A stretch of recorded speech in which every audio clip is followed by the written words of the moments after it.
여호와의 말씀이 하드락 땅에 내리며 다메섹에 머물리니 사람들과 이스라엘 모든 지파의 눈이 여호와를 우러러 범이니라. 그 접경한 하맛에도 임하겠고 두로와 시돈에도 임하리니 그들이 매우 지혜로움이니라.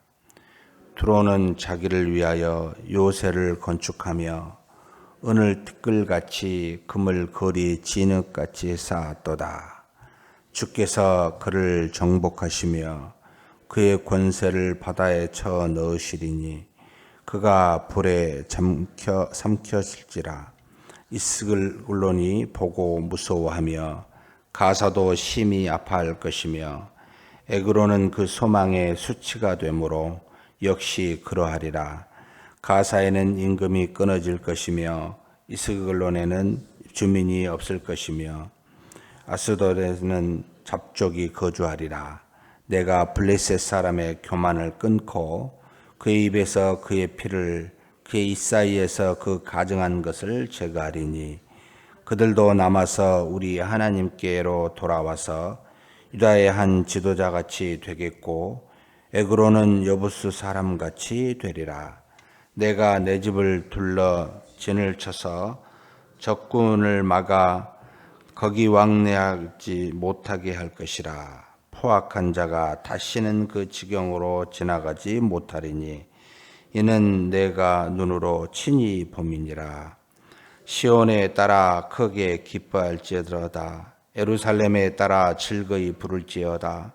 보라, 내 왕이 내게 임하시나니 그는 공의로우시며 구원을 베푸시며 겸손하여서 나귀를 타시나니 나귀의 작은 것 곧 나귀 새끼니라. 내가 에브라임의 병거와 예루살렘의 말을 끊겠고 전쟁하는 활도 끊으리니 그가 이방 사람에게 화평을 전할 것이요 그의 통치는 바다에서 바다까지 이르고 유브라데 강에서 땅끝까지 이르리라. 또 너로 말할진대 내 언약의 피로 말미암아 내가 내 갇힌 자들을 물 없는 구덩이에서 놓았나니 갇혀 있으나 소망을 품은 자들아 너희는 요새로 돌아올지니라. 내가 오늘 또 이르노라. 내가 내게 갑절이나 갚을 것이라. 내가 유다를 당긴 활로 삼고 에브라임을 끼운 화살로 삼았나니 시온아, 내가 내 자식들을 일으켜 헬라 자식들을 치게 하며 너를 용사의 칼과 같게 하리라. 여호와께서 그들 위에 나타나서 그들의 화살을 번개같이 쏘아내실 것이며 주 여호와께서 나팔을 불게 하시며 남방 회오리 바람을 타고 가실 것이라. 만군의 여호와께서 그들을 호위하시리니 그들이 원수를 삼키며 물맷돌을 밟을 것이며 그들이 피를 마시고 즐거이 부르기를 술 취한 것 같이 할 것인즉 피가 가득한 동이와도 같고 피 묻은 제단 모퉁이와도 같을 것이라. 이날에 그들의 하나님 여호와께서 그들을 자기 백성의 양떼같이 구원하시리니 그들이 왕관의 보석같이 여호와의 땅에 빛나리로다. 그의 형통함과 그의 아름다움이 어찌 그리 큰지 곡식은 청년을 새 포도주는 처녀를 강건하게 하리라. 아멘.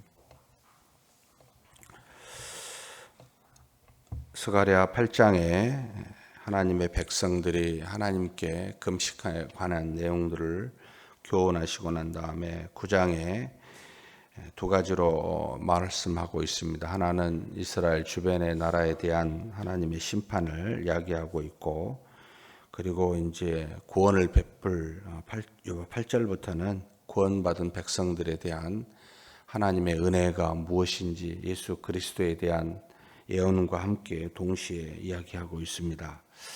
하나님의 말씀이 하드락 또는 다메섹에 머문다 이렇게 표현을 하고 있는데, 하드락은 정확하게 어디인지 나와 있지 않습니다. 여기 구약 성경 여기에만 스가랴만 딱 한 번 나와 있기에 지금도 어디에 있는지 아무도 정확하게 알 수는 없습니다만 아마도 아수르의 북쪽 지방이 아닐까라고 주장하고 있고, 다메섹은 아수르의 수도죠. 남쪽에 있기 때문에 아마도 아수리에 관련된 지역이다라고 그렇게 보고 있습니다. 하나님의 말씀이 임하면 항상 두 가지가 나타납니다.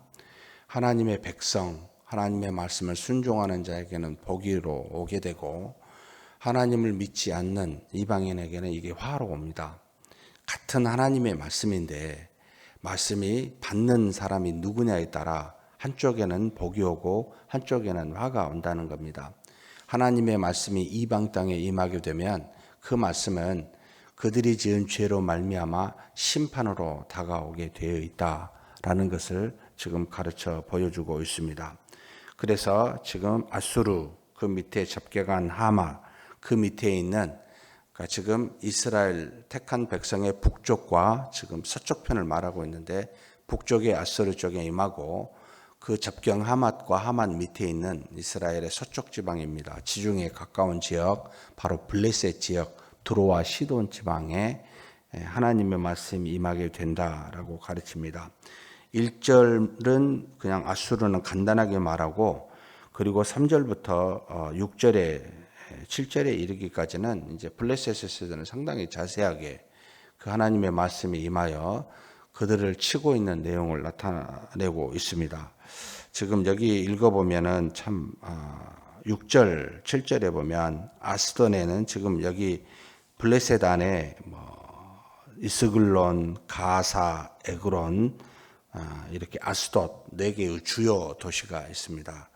이곳에 대한 하나님의 심판이 있는데 지금 그 원인에 대해서 6절에 나와 있습니다. 아스돈에는 잡적이 거주하리라 하고 난 다음에 내가 블레셋 사람의 교만을 끊고라는 말씀이 있습니다. 교만이라는 말은 항상 하나님 없이 이 땅에서 내 자신이 얼마든지 잘 살 수 있어. 그리고 내가 최고야. 그리고 사람의 내 뜻대로 마음대로 할 수 있어 라고 하는 생각입니다. 우리의 가난하고 벌거벗고 눈멀고 정말 연약한 존재임을, 그러니까 쉽게 이야기해서 우리는 항상 두 가지를 알아야 됩니다. 우리는 하나님 앞에서 우리 스스로 존재할 수 없는 굉장히 육체적으로 연약한, 정신적으로 약한 존재라는 것.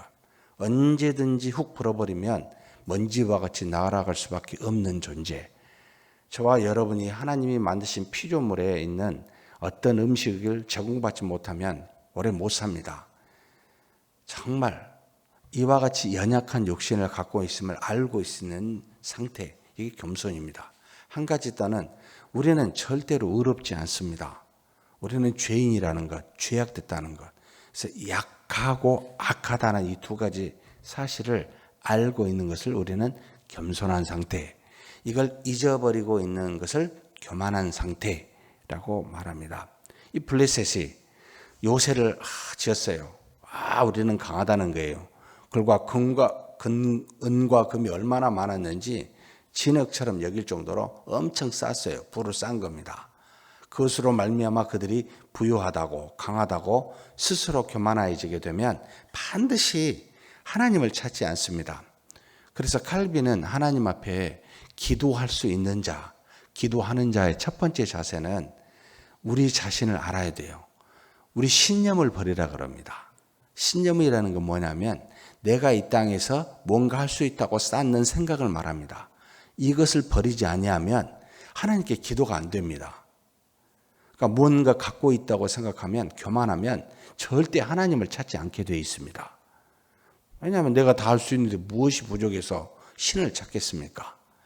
그래서 우리는 종종 웃는 이야기라도 합니다만, 새벽기도에 열심히 나오는 젊은이들을 보고 아이고 무슨 고민과 고통이 있어서 저렇게 나오나, 그만큼 마음이 가난해졌다는 걸 아니까 표현한 거죠. 젊을 때는 기도를 잘 안 하잖아요. 혼자 할 수 있다고 생각하니까.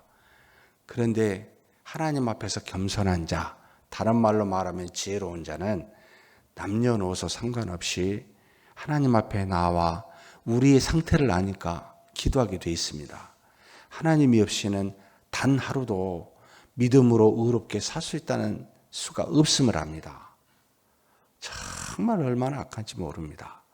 입에서 나오는 모든 말들이 하나님을 의식하고 말하지 아니하고 우리 자신과 사람들을 의식하고 이야기합니다. 자신의 명예와 인기와 내가 쌓은 것이 많고 내 공덕이 많으며 내가 베푼 것이 많은데 큰 소리 쳐도 되지 않냐라고 사람에게, 개인에게 또는 무엇에게 그렇게 나아가는, 우리는 잠시 이 잠깐의 교만과 겸손은 정말 여러분 굉장히 종이 한 장 차이입니다. 이것을 하나님이 이방 땅 시돈, 두로와 시돈, 블레셋 사람들에게 너희들의 교만 때문에 7절에 뭐라고 하시면 그의 입에서 그의 피를, 그의 입 사이에서 그 가정한 것을 제거하리니 그들도 남아서 우리 하나님께로 돌아와서 유다의 한 지도자같이 되겠고 에그로는 여부스 사람같이 되리라. 여러분, 그 중에 남아있는 사람은, 그것을 보고 두려워한 사람은 하나님을 알고 나오게 되지만 그렇지 않는 사람은 여기 마지막에 여부스 사람같이 되리라. 여러분, 여부스 사람은 아시잖아요. 통일 이스라엘을 만든 초대 왕이었었던 다윗이 바로 시온성 예루살렘이라고 하는 이 성을 짓기 전에 다윗성이라고 합니다만 그곳은 여부스 사람이 차지하고 있었습니다. 그걸 치려고 했습니다. 근데 여러분 예루살렘을 저도 가보진 않았습니다만 700m, 800m 위에 세워진 도시이기에 그곳을 차지하고 있었던 민족들은 올라와서 싸우기가 굉장히 힘들어서 교만했습니다. 우리가 절름발이라도 너희들은 얼마든지 이길 수 있다고 여부스 사람이 다윗에 있는 그 이스라엘 민족에게 말하니까 다윗이 뭐라고요? 모든 절림발이까지 다 죽여버리라고 그랬습니다. 한 사람도 남기지 않고 여부스 사람을 싹 쓸어버리고 그곳을 예루살렘 시온이라고 만든 도시였습니다. 하나님이 교만한 자는 쓸어버리고 그것을 보고 두려워한 자는 다시 자신의 백성처럼 모으겠다고, 하나님의 말씀이 임하면 이와 같은 일이 일어날 거라고 가르치고 있습니다. 사랑하는 성도 여러분, 우리는 적어도 믿습니다. 하나님의 자녀임을. 우리는 적어도 우리 자신의 힘으로 이 땅에 쓸 수 없는 것을 알고 그리스도의 은혜가 없으면 우리는 죄악을 어떻게 해볼 수 없는 것을 알기에 이 자리에 나와 있는 하나님의 자녀임을 믿습니다. 이게 얼마나 큰 복인지 모릅니다. 우리가 순간순간 교만해질 수는 있어도 계속해서 교만한 상태로 살지 않는다는 그 은혜가 얼마나 큰지 모르겠습니다. 하나님께서 그렇게 우리에게 지금 은혜를 베푸사, 그래서 그 뒤에 하나님의 백성에게 주시는 지금 8절입니다. 같이 한번 읽겠습니다. 내가 내 집을 둘러 진을 쳐서 적군을 막아 거기 왕래하지 못하게 할 것이라. 포악한 자가 다시는 그 지경으로 지나가지 못하리니 이는 내가 눈으로 친히 봄이니라. 하나님의 택한 백성은 눈으로 날마다 친히 보고 계시기에 결코 우리한테 포악한 자나 악한 자가 범접하지 못한다는 겁니다. 사랑하는 성도 여러분, 우리가 구원받은 우리의 영혼은 결코 다시는 이제는 벗은 자와 같이, 구원받지 못한 자와 같이 그런 상태로 놓이지 않게 되는 하나님의 은혜가 있습니다. 그래서 얼마나 감사한지 모릅니다. 네, 우리가 연약한지 하나님 아십니다. 우리가 순간순간 넘어져서 죄악을 지을 줄도 하나님이 아십니다. 그럼에도 불구하고 포악한 자와 악한 자가 와서 우리를 약탈하지 못하도록 친히 보시고 지키시는 분이 바로 우리 하나님이시다. 이걸 보장해 주고 계십니다. 참 감사하다.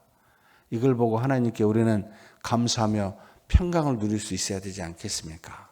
이것을 보고 우리가 교만하지 말고 끊임없이 사랑하시는 우리 하나님께 나가야 되지 않겠습니까? 그러면서 이렇게 해주시기 위하여 하나님이 보내신 예수 그리스도에 대한 예언이 9절, 10절에 나타나 있습니다. 같이 한번 읽겠습니다.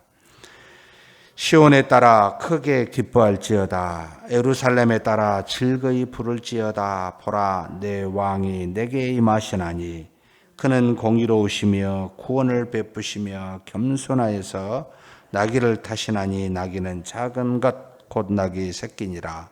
내가 에브라임의 병거와 예루살렘의 말을 끊겠고 전쟁하는 활도 끊으리니 그가 이방 사람에게 화평을 전할 것이요 그의 통치는 바다에서 바다까지 이르고 유보라데 강에서 땅끝까지 이르리라. 시온의 딸, 예루살렘의 딸, 즐거이 하나님의 택한 백성들을 말하죠. 즐거이 부를지어다. 왜 그렇습니까? 하나님이 보내신 독생자 예수 그리스도께서 이 땅에 오시기 때문입니다. 그분은 세 가지 특징을 갖고 있다고 말하고 있습니다. 첫 번째는 공의로우시며 하나님의 뜻에 따라 이 땅에 오시고 그 말씀에 순종한다는 겁니다. 그 다음에 구원을 베푸신다고 말하고 있습니다.